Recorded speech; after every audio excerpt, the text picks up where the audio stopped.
सुप्रभात बच्चों, आप सब कैसे हैं? आप सुरक्षित होंगे, स्वस्थ होंगे। आइए आज का ऑनलाइन पढ़ाई हम लोग शुरू करते हैं। मैं चंद्रशेखर प्रसाद साहू, प्रधानाध्यापक, कन्या मध्य विद्यालय कुटुंबा, आप सभी का स्वागत करता हूं।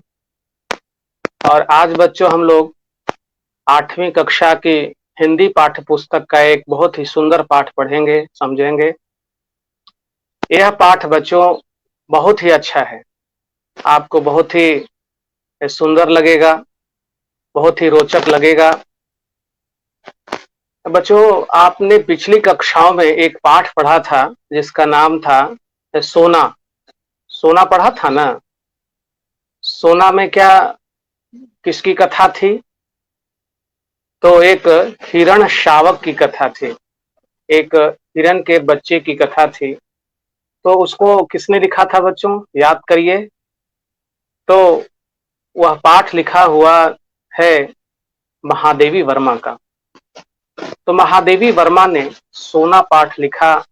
वह साहित्य की कौन सी विधा थी? तो वह साहित्य की विधा थी रेखा चित्र। तो रेखा चित्र बच्चों साहित्य की वह विधा है जिसमें किसी व्यक्ति, किसी वस्तु, किसी पशु पक्षी, किसी के बारे में अपने शब्दों से, अपने वाक्यों से ऐसा वर्णन किया जाता है, ऐसा सुंदर चित्र खींचा जाता है शब्दों से, वाक्यों से, लेखन से, कि वह लगता है कि उसका चित्र सामने उपस्थित हो गया। तो इसे हम कहते हैं रेखा चित्र।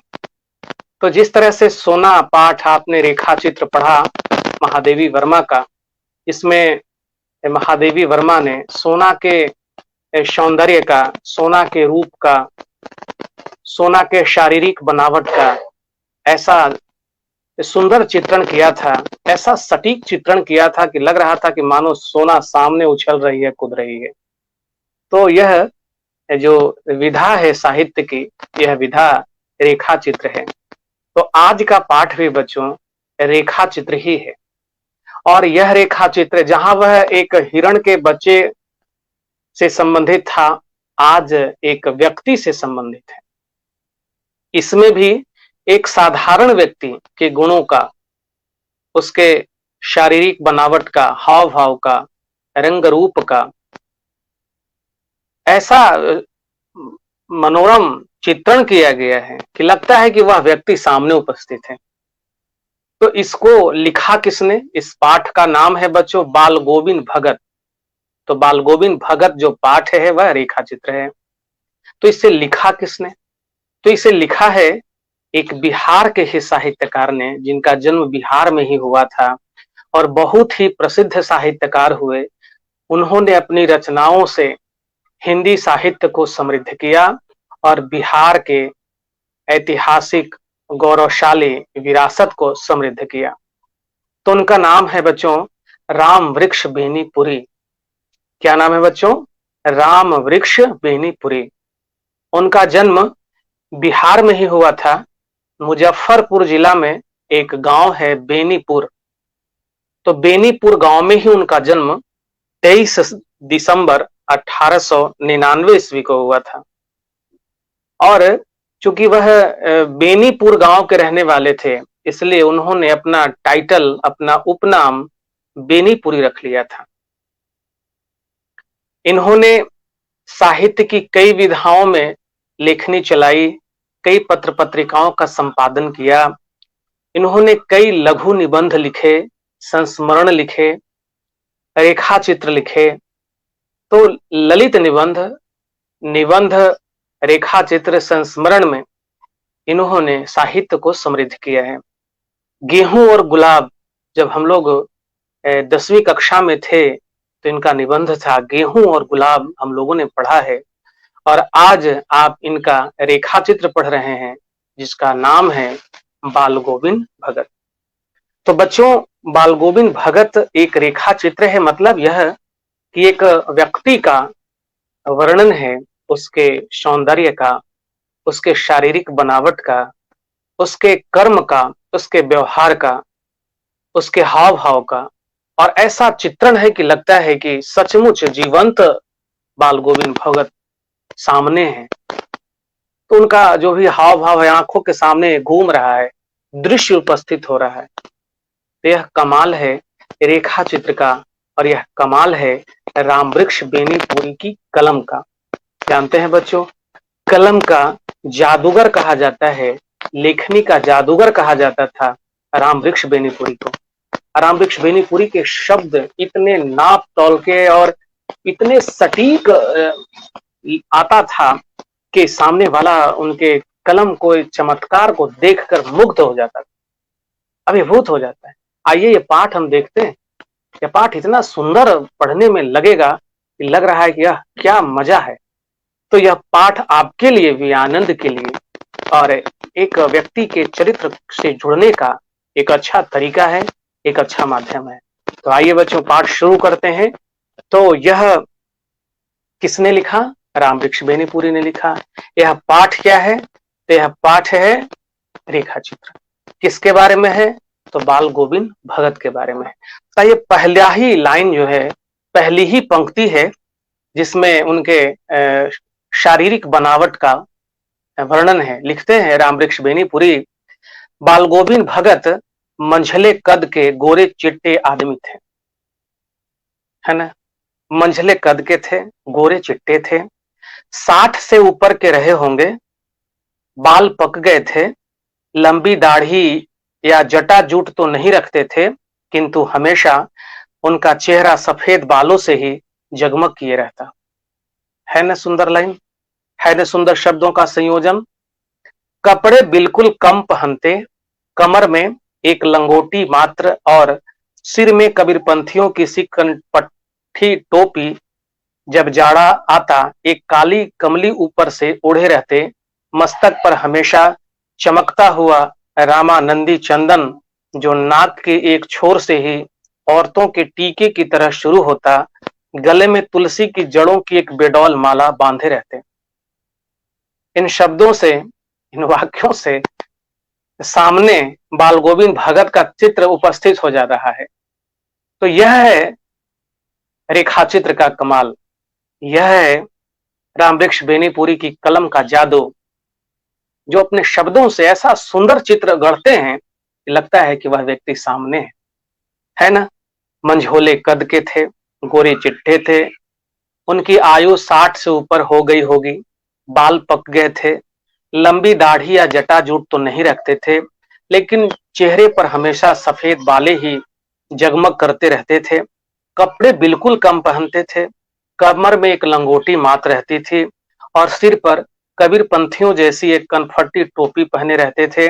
जब जाड़ा आता एक काली कमली ऊपर से ओढ़े रहते, काली कमली माने काला कंबल ओढ़े रहते, मस्तक पर हमेशा चमकता हुआ रामानंदी चंदन लगा रहता, जो नाक के एक छोर से ही औरतों के टीके की तरह शुरू होता, गले में तुलसी की जड़ों की एक बेडौल माला बांधे रहते, गले में तुलसी का माला डाले रहते।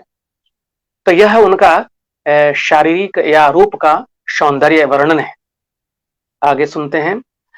ऊपर की तस्वीर से यह नहीं माना जाए कि बाल गोविंद भगत साधु थे, नहीं, बिल्कुल गृहस्थ। उनकी गृहिणी की तो मुझे याद नहीं, उनके बेटे और पतोहू को तो मैंने देखा था, थोड़ी खेती बाड़ी भी थी, एक अच्छा साफ सुथरा मकान भी था। आगे बताते हैं कि बाल गोविंद भगत को ऊपर के चित्रों से ये मत आप समझ लीजिए कि साधु थे, बिल्कुल साधु नहीं थे।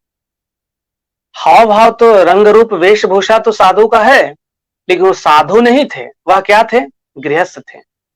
उनकी गृहिणी को तो लेखक ने नहीं देखा, लेकिन उनके बेटे और पुतोह को लेखक ने देखा है। उनके पास खेती बाड़ी भी थी, एक साफ सुथरा मकान भी था, किंतु खेती बाड़ी करते, साधु स्वभाव के थे, साधु के वेशभूषा में रहते थे, लेकिन वह गृहस्थ थे, वह खेती बाड़ी करते, परिवार रखते भी बाल गोविंद भगत साधु थे। खेती बाड़ी करते हुए, परिवार का पालन पोषण करते हुए साधु थे। क्या ऐसा कोई साधु हो सकता है? बिल्कुल हो सकता है। साधु सज्जन पुरुष, जिनका विचार सज्जनता का हो, निर्मल हो, शुद्ध हो, पवित्र हो, ऐसे ही व्यक्ति साधु कहलाते हैं। और ऐसे कसौटी पर बाल गोविंद भगत बिल्कुल सही बैठते हैं और वह गृहस्थी में रहते हुए, परिवार के बीच रहते हुए, खेती बाड़ी करते हुए वह साधु थे।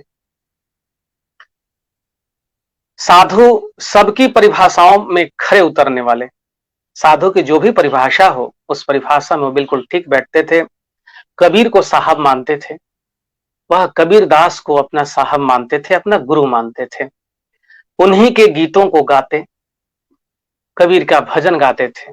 बड़ा अच्छा गाते थे, सुनने वाले को भी अच्छा लगता था और खुद गाते गाते विभोर हो जाते थे, पुलकित हो जाते थे, अभिभूत हो जाते थे। उन्हीं के आदेशों पर चलते, कभी झूठ नहीं बोलते। साधु का यही तो स्वभाव है, वह झूठ नहीं बोलता। बाल गोविंद भगत साधु थे क्योंकि वह झूठ नहीं बोलते थे, खरा व्यवहार रखते, बिल्कुल साफ व्यवहार था, निर्मल व्यवहार था, स्वच्छ व्यवहार था, साफ सुथरा उनका रहन सहन, हाव भाव, व्यवहार था, काम था। किसी से भी दो टूक बात करने में संकोच नहीं करते, साफ बोलते, खर बोलते, सत्य बोलते, स्पष्ट बोलते, न किसी से खाम खा झगड़ा मोल लेते, किसी की चीज नहीं छूते, ना बिना पूछे व्यवहार में लाते। किसी का कोई सामान पड़ा हुआ है, इनको आवश्यकता भी है, लेकिन बिना पूछे हुए वह उस वस्तु को, उस चीज को छूते तक नहीं थे। इस नियम को कभी कभी इतनी बारीकी तक ले जाते कि लोगों को कौतूहल होता। कभी वह दूसरे के खेत में शौच के लिए भी नहीं बैठते, शौच करने जाते तो दूसरे के खेत में नहीं जाते। उन्हें लगता हो सकता है दूसरे खेत में जाने से वो खेत वाला नाराज हो जाए। वह गृहस्थ, लेकिन उनकी सब चीज साहब की थी। गृहस्थ थे लेकिन उनकी सारी चीजें कबीर साहब की थी। कबीर को अपना सारा संपत्ति, सारा दौलत, खेती बाड़ी, परिवार, गृहस्थ सब कुछ समर्पित कर चुके थे। जो कुछ खेत में पैदा होता, सिर पर लाद कर पहले उसे साहब के दरबार में ले जाते। साहब के दरबार माने कबीर साहब का वहां पर एक मठ था, वहां पर ले जाते। कबीर पंथी वहां रहते थे, जो उनके घर से 4 कोस दूरी पर था। एक कबीरपंथी मठ से मतलब वह दरबार में भेंट रूप में रख लिया जाता और प्रसाद रूप में जो उन्हें मिलता उसे घर लाते और उसी से गुजर चलाते। खेत में जो उपज होता, खेती बाड़ी में जो आता, वह साहब के दरबार में चले जाते। उनके गांव से 4 कोस के दूर पर एक मठ था जहां कबीर पंथी रहते थे, जहां कबीर के भजन को गाया जाता था। कबीर को मानने वाले लोग रहते थे, वहां ले जाते थे और वहां रख लिया जाता था कुछ भाग, और कुछ भाग बाल गोविंद भगत को लौटा दिया जाता था। और जो लौटा दिया जाता था उसी में खा पीकर, उसी से पालन पोषण करके वो मस्त रहते थे। इन सबके ऊपर तो मैं मुग्ध था, उनके मधुर गान पर जो सदा सर्वदा ही सुनने को मिलते। कबीर के वे सीधे सादे पद जो उनके कंठ से निकलकर सजीव हो उठते। लेखक कहता है कि इन सब के अलावे एक और चीज थी जो मैं मुग्ध हो जाता था, और वह चीज थी उनका भजन। बाल गोविंद भगत जब कबीर के पंथ को, कबीर के भजन को गाते थे तो लगता था कि उनके कंठ के स्वर से बाहर निकलकर वह भजन जीवंत हो जाता था, सजीव हो जाता था। बहुत विह्वल होकर, बहुत भावना प्रधान भाव से गाते थे। और जब कोई भजन, जब कोई गीत आत्मा से गाया जाए, जब हृदय से गाया जाए, तो वह भजन, वह गीत कर्ण प्रिय होता है, मधुर होता है, दिल को सुकून देता है, हृदय में आनंद पैदा करता है। आषाढ़ की रिमझिम है, समूचा गांव खेतों में उतर पड़ा है। कहीं हल चल रहे हैं, कहीं रोपनी हो रही है। धान के पानी भरे खेतों में बच्चे उछल रहे हैं। औरतें कलेवा लेकर मेड़ पर बैठी हैं। आसमान बादल से घिरा, धूप का नाम नहीं, ठंडी पुरवाई चल रही। ऐसे ही समय आपके कानों में एक स्वर तरंग झंकार सी कर उठी। यह क्या है, यह कौन है? यह पूछना न पड़ेगा कि यह बाल गोविंद भगत हैं। आषाढ़ का महीना, खेती बाड़ी का समय, खेतों में पानी भरा हुआ, ठंडी ठंडी पुरवाई बह रही है, आसमान बादलों से ढका है। औरतें कलेवा लेकर मेड़ पर बैठी हैं। बच्चे उछल कूद रहे हैं, चारों ओर खेती बाड़ी का दृश्य है, लोग जुटे हुए हैं और उसी में खेती का काम करते हुए बाल गोविंद भगत का भजन भी सुरीला स्वर में आरंभ है, सुनाई दे रहा है। आह, क्या वो दृश्य रहा होगा जब खेती बाड़ी करने वाले लोग उनके भजन को, उनके गीतों को सुनकर आनंद उठाते होंगे। ऐसे थे बाल गोविंद भगत। खेतों में काम करते हुए बाल गोविंद भगत का समूचा शरीर कीचड़ से लथपथ है, कीचड़ से सना हुआ है। अपने खेतों में रोपनी भी कर रहे हैं, खुद से धान रोपते थे बाल गोविंद भगत खेतों में। उनकी अंगुली एक एक धान के पौधे को पंक्तिबद्ध खेत में बिठा रही है, अपने से एक एक धान के पौधे को पंक्तिबद्ध होकर रोप रहे हैं खेत में। उनका कद एक एक शब्द को संगीत के जीने पर चढ़कर कुछ को ऊपर स्वर्ग की ओर भेज रहा है और कुछ को इस पृथ्वी की मिट्टी पर खड़े लोगों के कानों की ओर। और धान रोपते जाते हैं, गीत गाते जाते हैं, कबीर साहब का भजन गाते जाते हैं, लोक गीत गाते जाते हैं। कुछ लोगों को तो वह गीत इतना आनंद देता है कि लगता है मानो स्वर्ग में चले गए, स्वर्ग का आनंद प्राप्त कर रहे हैं। और कुछ लोग धरती पर ही उस गीत का आनंद ले रहे हैं और अपने खेतों के काम में जुटे हुए हैं।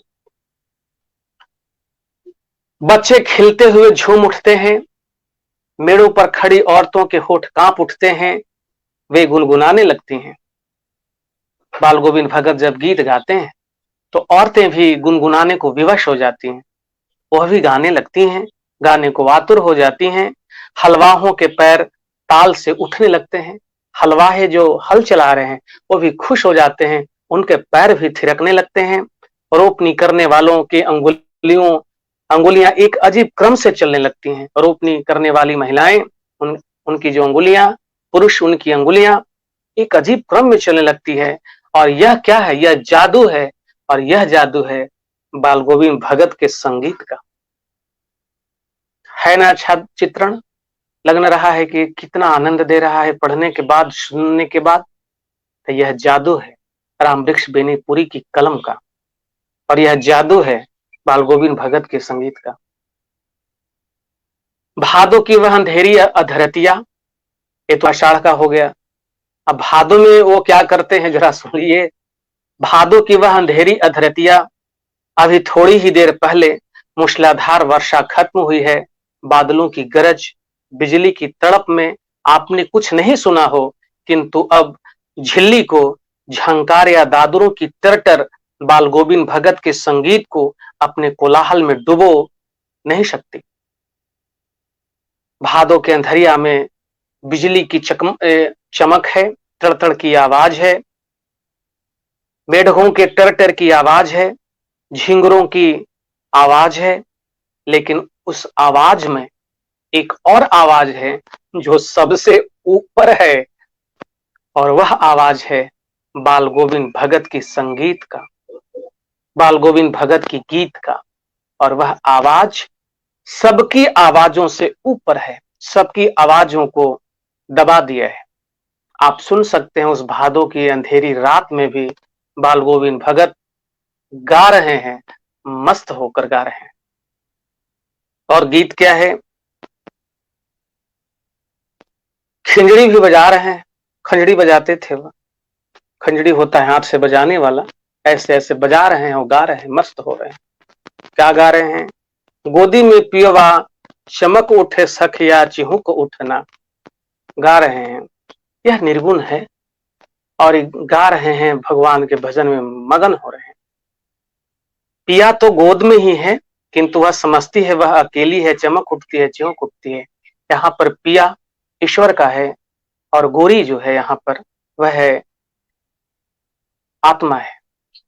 आत्मा समझ रही है कि मैं अकेली हूं, जीव समझ रहा है कि मैं अकेला हूं, लेकिन नहीं, वह तो परमात्मा के गोद में है। उसे एहसास हो रहा है कि वह अलग है, अकेला है, लेकिन नहीं, वह परब्रह्म, वह परमात्मा के गोद में बैठा हुआ। यह निर्गुण गाते रहते थे।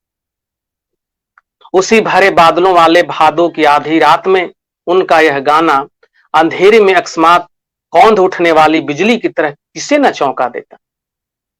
जिस तरह से बिजली चौंका देता है सबको, उस तरह से उनका गाना, उनका गीत लोगों को चौंका देता था कि अरे आधी रात में भी इतना मधुर मधुर गीत गा रहे हैं।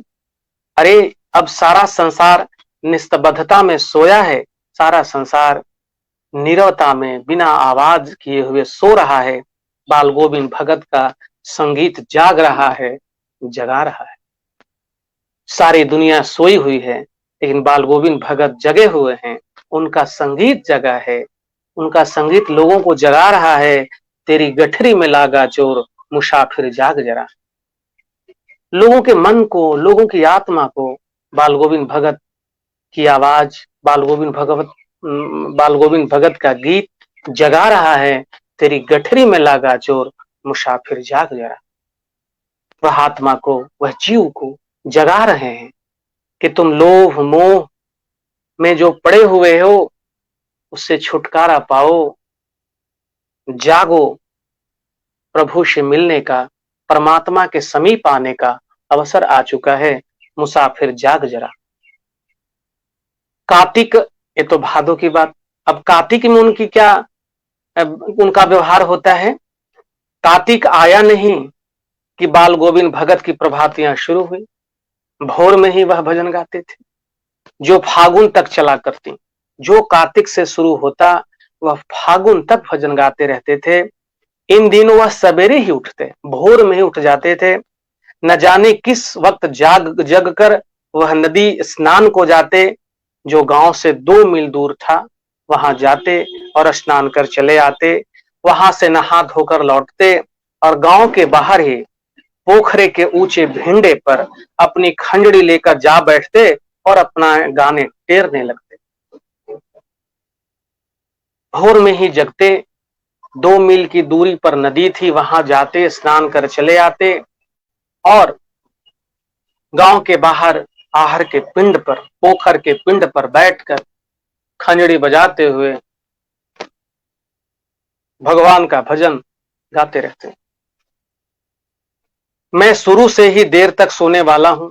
लेखक कहता है कि मैं देर तक सोने वाला हूं, किंतु एक दिन माघ की उस दांत किटकिटाने वाली भोर में भी उनका संगीत मुझे पोखर पर ले गया था। अभी आसमान के तारों के दीपक बुझे नहीं थे। हाँ, पूरब में लोही लग गई थी, जिसकी लालिमा को शुक्र तारा और बढ़ा रहा था। अब एक दिन लेखक को हुआ कि करते क्या हैं ये। भोर में उठा लेखक और जाकर देख रहा है कि वही भिंड पर बैठ करके खंजड़ी बजा रहे हैं और भगवान का मस्त भजन गा रहे हैं। और समय क्या हुआ है, समय भोर है, तारे भी अभी नहीं डूबे हैं। तारे भी अभी पूरब की दिशा में कुछ लालिमा आ गई है, सूरज निकलने वाला है। भोर का तारा, जो आसमान शुक्र का तारा है, वो भी अभी डूबा नहीं है। खेत बगीचा घर सब पर कुहासा छा रहा था। सारा वातावरण अजीब रहस्य से आवृत मालूम पड़ता था। उस रहस्यमय वातावरण में एक कूश की चटाई पर पूरब मुंह काली कमली ओढ़े बाल गोविंद भगत अपनी खंजड़ी लिए बैठे थे। वह कुहासे की सुबह, भोर का समय, सारे लोग एक रहस्यपूर्ण वातावरण में घिरे हुए हैं। उस रहस्यपूर्ण वातावरण में बाल गोविंद भगत वही पोखर के पिंड पर कूश बिछाकर पूरब की ओर मुंह करके बैठकर खंजड़ी लिए हुए हैं और उनके मुंह से शब्दों का तांता लगा हुआ, यानी कि भजन गा रहे हैं। गाते गाते इतने मस्त हो जाते, इतने सुरूर में आते, उत्तेजित हो उठते कि मालूम होता आप खड़े हो जाएंगे। गाते गाते भगवान के भजन में इतने विह्वल, इतने पुलकित हो जाते कि लगता कि अब उठ जाएंगे। यह भगवान का भजन, यह भगवान का भक्ति, उनके प्रति श्रद्धा, उनके प्रति आत्मीयता, ऐसे आत्मीयता से वह भजन गाते थे। जो कंबल ओढ़े रहते, वह कंबल लगता कि अब नीचे सरक जा रहा है, लेकिन जाड़ों में कोई फिक्र नहीं। कंबल माथे से सरके तो सरके, लेकिन वो मस्त हैं, मस्त गा रहे हैं। और लेखक उस ठंडी रात में, भोर में कँप रहा है, किंतु लेखक को कंपकंपी आ रही है, लेकिन उस ठंड में भी बाल गोविंद भगत के माथे पर पसीने की बूंदें हैं, श्रम बिंदु हैं, पसीने के बिंदु चमक रहे हैं। ऐसी थी तन्मयता, ऐसा था भक्त का एक विचित्र रूप। गर्मियों में उनकी संध्या उमस भरी शाम को भी शीतल कर देती थी। गर्मी के मौसम में भी संध्या गाते, शाम को ही भजन शुरू हो जाता और उनके भजन का स्वर लोगों को शीतलता प्रदान करती, लोग ठंडक महसूस करते। अपने घरों के आंगन में वे आसन जमा बैठते और गांव के उनके कुछ प्रेमी भी जुट जाते। खंजड़ियों और करतालों की भरमार हो जाती। गांव के 2-4 लोग और जाते, करताल ले लेकर आ जाते। एक पद बाल गोविंद भगत कहे जाते तो उनकी प्रेमी मंडली उसे दोहराती, तिहराती और मिलकर गाते। धीरे धीरे स्वर ऊंचा होने लगता, एक निश्चित ताल, एक निश्चित गति से। उस ताल स्वर के चढ़ाव के साथ श्रोताओं के मन भी ऊपर उठने लगते, उनका मन भी प्रसन्न हो जाता, खिल जाता, लगता कि परमात्मा तक उनका मन, उनका हृदय पहुंच रहा है। धीरे धीरे मन तन पर हावी हो जाता। होते होते एक क्षण ऐसा आता कि बीच में खंजड़ी लिए बाल गोविंद भगत नाच रहे हैं और उनके साथ ही सबके तन और मन नृत्यशील हो उठे हैं। सारा आंगन नृत्य और संगीत से ओतप्रोत है। वह भजन में, वह गीत संगीत में इतने मगन हो जाते कि वो नाचने लगते। यही तो है भक्ति, यही तो है ईश्वर की कृपा, ईश्वर से लगाव, ईश्वर के प्रति अनुराग। भजन गाते गाते मस्त हो जाते और शुद्ध नहीं रहती कि वो कर क्या रहे हैं, नाचने लगते। तो भगवान के वो अनन्य भक्त थे। यही साधु का, सच्चे भक्त की यही पहचान है। ये बाल गोविंद भगत थे। बाल गोविंद भगत की संगीत साधना का चरम उत्कर्ष उस दिन देखा गया जिस दिन उनका बेटा मर गया। इकलौता बेटा था, कुछ सुस्त और बोदा सा था, कुछ मंद बुद्धि का था, सुस्त था। इसी कारण बाल गोविंद भगत उसे और भी दुलार करते थे, क्योंकि उनका मानना था कि ऐसे आदमियों को, जो सुस्त हो, जो मंद बुद्धि हो, सबसे ज्यादा प्यार चाहिए, सबसे ज्यादा दुलार चाहिए। और वह अपने बेटे पर नजर रखते, उसका वो प्यार करते, दुलार करते। और यही निगरानी और मोहब्बत के कारण उसकी बहुत इच्छा से शादी भी कराई थी। पतोहू आई तो बहुत ही सुभग, बहुत ही सुंदर, बहुत ही सुशील मिली थी। घर की पूरी प्रबंधिका बनकर भगत को बहुत कुछ दुनियादारी से निवृत्त कर दिया था उसने। घर का सारा बोझ, सारा दायित्व उनकी पुतोह उठा ली थी। अब बाल गोविंद भगत निश्चिंत हो गए थे, केवल भगवान के भजन करते थे। लेकिन क्या हो, बेटा बीमार है, इसकी खबर सब लोगों को मिली, लेकिन मौत तो अपनी ओर सबका ध्यान खींच कर ही रहती है। जब बीमार था कोई मिलने नहीं गया। जब बेटे की मौत हो गई तो गांव के कुछ लोग आए मृत्यु दर्शन के लिए, वहां पहुंचे। लेखक भी सुना कि बाल गोविंद का बेटा मर गया है। सामाजिकता के कारण वह भी पहुंचे।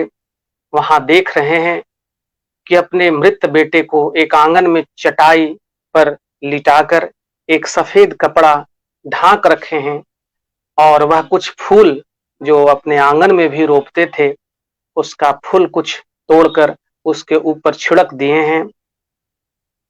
तुलसी के पत्ते बिखरे हुए हैं। सिरहाने में एक चिराग दिया जला रखा है और उसके सामने ही जमीन पर बैठकर गीत गाए जा रहे हैं। कोई ऐसा होगा पिता जो अपने बेटे के मृत्यु पर भजन गाता हो, जो गीत गाता हो परमात्मा का, नहीं, लेकिन बाल गोविंद भगत ऐसे थे, वह अपने बेटे की मृत्यु पर उसके शव के सामने भगवान का भजन गा रहे हैं, मगन होकर गा रहे हैं। वही पुराना स्वर, वही पुरानी तल्लीनता गाए जा रहे हैं, मगन हुए जा रहे हैं। घर का पुतोह रो रही है, गांव की स्त्रियां उसे चुप करा रही हैं, लेकिन बाल गोविंद भगत गाए जा रहे हैं, परमात्मा का भजन गाए जा रहे हैं। कभी कभी वह पुतोहू के नजदीक जाते और कहते कि रो नहीं, यह तो उत्सव का समय है, यह तो मृत्यु उत्सव है। अभी का जो आत्मा है वह परमात्मा से मिलने के लिए यह अवसर प्राप्त किया है। यह तो उत्सव है, यह अवसर है आत्मा का परमात्मा से मिलन का। केवल सिद्धांत में ही नहीं, यह व्यवहार में भी उस चीज को लाए कि जब बेटा भी मरा तो यह उस मृत्यु को शोक के अवसर के जैसा नहीं, बल्कि एक उत्सव के अवसर जैसा मनाए और गीत गाए, सबको चुप कराए कि नहीं, यह तो उत्सव का विषय है। आज एक आत्मा परमात्मा से मिल गया। यह आनंद, यह प्रेम भला किसे समझ में आती। कभी कभी लोग सोचते इनके व्यवहार को देखकर कि पागल तो नहीं हो गए, किंतु नहीं, वह जो कुछ कह रहे थे उसमें उनका विश्वास बोल रहा था। वह चरम विश्वास जो हमेशा ही मृत्यु पर विजयी होता आया है, और वह विश्वास आत्मा और परमात्मा के मिलन का जो मृत्यु पर विजय होता आ रहा है। बेटे की क्रियाक्रम भी बहुत साधारण ढंग से किए, बहुत तूल नहीं किया। पतोहू से ही उन्होंने आग दिलवाया। है न परिवर्तनकारी यह गतिविधि। पतोहू से ही उन्होंने आग दिलवाया। है न एक सामाजिक क्रांति, है न एक सामाजिक बदलाव। तो पतोहू से भी उन्होंने आग दिलवाया अपने बेटे को, किंतु ज्यों ही श्राद्ध की अवधि पूरी हुई, पतोहू के भाई को बुलाकर उसको विदा कर दिया, पतोहू को विदा कर दिया। और ये कहा भी भाई को, पतोहू के भाई को, कि इसकी शादी करा देना। ऐसे उदार हृदय के थे वह। पतोहू जाना नहीं चाह रही थी। वह कह रही थी कि कैसे जाऊंगी, चली जाऊंगी तो आपको एक लोटा पानी भी नहीं मिलेगा। कौन बुढ़ापा में भोजन बनाएगा आपको, बीमार पड़े तो एक चुल्लू पानी कौन देगा, मैं नहीं जाऊंगी। लेकिन बाल गोविंद भगत का निर्णय अटल था। उन्होंने कहा कि अगर तुम नहीं जाओगी तो मैं यह घर छोड़कर चला जाऊंगा। बाल गोविंद भगत ने अपने अटल इरादे से पतोहू को विवश कर दिया कि तुम जाओ, हमें भगवान की भक्ति के लिए अकेला छोड़ दो, तुम अपना गृहस्थी बसाओ, तुम अपने जीवन को सजाओ संवारो। ऐसे यह उत्तम सोच के व्यक्ति थे बाल गोविंद भगत। बाल गोविंद भगत की मौत उन्हीं के अनुरूप हुई। वह हर वर्ष गंगा स्नान करने जाते। स्नान पर उतनी आस्था नहीं रखते जितना संत समागम और लोक दर्शन पर। वह हर वर्ष गंगा स्नान करने जाते थे। गंगा स्नान तो एक बहाना होता था, लेकिन वास्तविकता थी कि वह संतों के साथ, सज्जन वृंदों के साथ, साधुओं के साथ संगति करने जाते और उनमें ही उनको आनंद मिलता था। पैदल ही जाते थे। 30 कोस पर गंगा थी, लेकिन पैदल जाते थे। उनको साधु को संबल की क्या जरूरत है।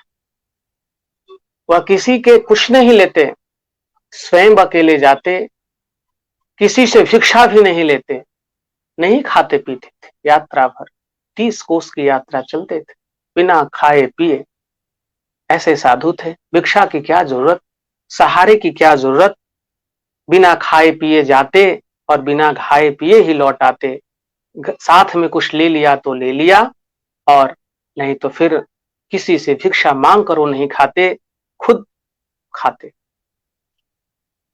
रास्ते भर खंजड़ी बजाते हुए भगवान का भजन गाते हुए चलते रहते थे। क्या मस्ती! उस लंबे उपवास में भी वो मस्ती थी, ये भक्त की मस्ती थी। लेकिन अब बुढ़ापा आ चुका था, लेकिन उनका जो स्वर था, उनका जो गला था, उनकी जो आवाज थी, वही जवानी वाली थी। इस बार लौटे तो तबीयत कुछ सुस्त थी। खाने पीने के बाद भी तबीयत नहीं सुधरी, थोड़ा बुखार आने लगा, दिन दिन छिजने लगे, यानी कि उनका शरीर कमजोर होने लगा। लोगों ने नहाने धोने से मना किया, आराम करने को कहा, लेकिन हंसकर टाल देते कि नहीं, भगवान का भजन, भगवान का स्नान, भजन के लिए स्नान ध्यान जरूरी है, करते रहे। उस दिन भी सायं काल में, संध्या काल में गीत गाए, किंतु मालूम होता था जैसे धागा टूट गया है, माला का एक एक दाना बिखरा हुआ है। भोर में लोगों ने गीत नहीं सुना, जाकर देखा तो बाल गोविंद भगत नहीं रहे, सिर्फ उनका पंजर पड़ा है। जिस रात में इनकी मृत्यु हुई, उस शाम में भी वह भगवान का भजन गाए, लेकिन उनके स्वर से लग रहा है कि धागा टूट चुका है, माला का एक एक दाना बिखरा हुआ है और सोए सोए ही रह गए। लोगों ने जब भोर में उनका गीत नहीं सुना तो देखने गए, तो वहां देखने गए तो बाल गोविंद भगत नहीं रहे थे, बस उनका केवल पंजर पड़ा हुआ था। तो बच्चों, यह जो पाठ है बाल गोविंद भगत के रेखा चित्र का, रामवृक्ष बेनीपुरी के द्वारा लिखा हुआ, आपने देखा कि कैसे बाल गोविंद भगत के हाव भाव को, सौंदर्य को, शारीरिक बनावट को, उनकी क्रियाकलाप को शब्दों के माध्यम से, वाक्यों के माध्यम से सुंदर चित्र बनाया गया है। लग रहा है कि उनकी गतिविधि सामने हो रही है। यह पाठ बच्चों आपके लिए बहुत उपयोगी है। इसमें अनेक शब्द हैं जो आपके शब्द भंडार के लिए जरूरी हैं। इस पर प्रश्न अभ्यास हम लोग कल करेंगे। मैं यह पाठ यहीं समाप्त करूंगा बच्चों। यह पाठ आपको बहुत पसंद आया होगा, अच्छा लगा होगा सुनने में।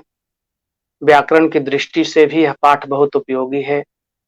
रेखा चित्र क्या है, इसकी विशेषता क्या है, इन सारी चीजों पर भी हम लोगों ने चर्चा किया। हम लोग कल इसके प्रश्न अभ्यास पर चर्चा करेंगे। आज का पाठ मैं यहीं समाप्त करूंगा। बच्चों, अभी कोरोना के गाइडलाइन का पालन करते रहना है, मास्क लगाकर ही घर से बाहर निकलना है।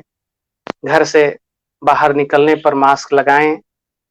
घर से बाहर से घर आने पर अपने चेहरे को, हाथ पैर को साबुन पानी से धो लें। सोशल डिस्टेंस का पालन करें। स्वच्छता अपनाएं, स्वच्छ आदत अपनाइए, स्वच्छता अपनाइए और कोरोना से बचिए। घर पर ही रहिए, स्वस्थ रहिए, मस्त रहिए, पढ़ाई लिखाई करिए। कोरोना से बचाव के लिए बच्चों वैक्सीन है। यह वैक्सीन का 2 डोज लेना जरूरी है।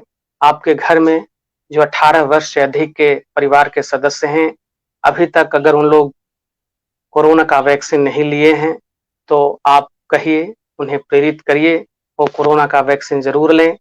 कोरोना का वैक्सीन बहुत ही सुरक्षित है, इसका कोई साइड इफेक्ट्स नहीं है। इसके लेने पर कोरोना से बचाव की गारंटी मिलती है। व्यक्ति कोरोना के संक्रमण से सुरक्षित रहता है। तो बच्चों, आपका बहुत बहुत धन्यवाद, बहुत बहुत शुभकामनाएं। आपका दिन शुभ हो।